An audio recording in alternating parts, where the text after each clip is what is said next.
Vos infos pratiques sur FM 81. Et aujourd'hui, nous retrouvons Alexis Cassan, des Amis du Château de Montfa, pour ce qui peut être une grande nouvelle pour la restauration et la sauvegarde de la demeure historique des Toulouse-Lautrec, puisque le château a été retenu dans la liste des projets pour le budget participatif du Tarn.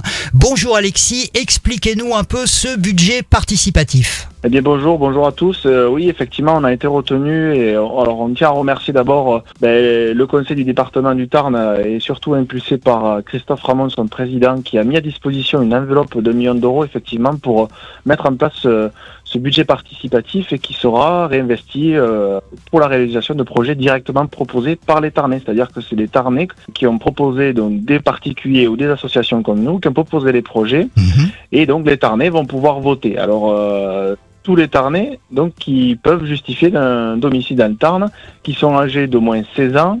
Voilà, je vous fais un petit peu l'historique de comment il faut faire pour aller voter. C'est sur le site internet du budget participatif. Vous retrouverez aussi sur notre site internet à nous et nos réseaux sociaux comment y aller. Donc voilà, ça se terminera le 6 mars 2022. Donc vous avez encore environ 46 jours pour pouvoir voter. Le château de Montfa, voilà, nous on a proposé un projet pour restaurer les fours à pain et créer donc une osmose autour de ça avec des animations et refaire vivre le four à pain du château et qui fera revivre le village. Voilà. Alors donc on compte sur vous pour voter. Hein. Il faut des votes. Hein.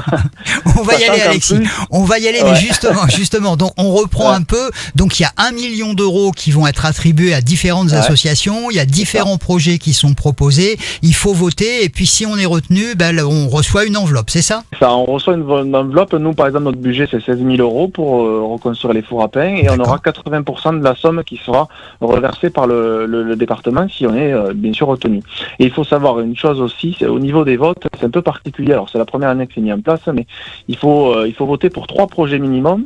D'accord. Donc si vous votez pour le château de Montfa, il faudra aussi voter pour 2 autres projets dans les cantons que vous souhaitez et vous avez jusqu'à 8 votes maximum. Donc voilà, il n'y a pas que le château de Montfa, hein, je fais un peu de la pub pour tous les autres projets parce que voilà, donc il faut être âgé d'au moins 16 ans, ça veut dire que le président Monsieur Ramon a fait en sorte d'intégrer aussi les jeunes et de les impliquer dans ce qui pourrait être plus tard dans leur village, par exemple un skatepark, voilà, des trucs, c'est des projets pour tout le monde, pour les Tarnais. C'est formidable ça, ce budget participatif. Voilà. Alors en attendant le résultat du vote début février, on peut encore toujours venir vous aider au chantier participatif du château ? Alors là il fait un petit peu froid en ce moment, c'est vrai qu'on est un peu en hibernation, même si on continue par-ci par-là à faire de l'entretien, mais ça va reprendre là, dès qu'il va refaire les beaux week-ends, là, il y aura des travaux et il y en aura toujours, vous pouvez aller sur le site, adhérer à l'association et on vous attend et la bonne ambiance et la bonne humeur, voilà. Merci beaucoup Alexis d'avoir répondu à nos questions sur FM 81, puis on croise les doigts pour vous. Merci beaucoup Marc. Pour défendre la candidature du château de Montfa et profiter du budget participatif, rendez-vous sur le site tarn.fr ou château-montfa.com.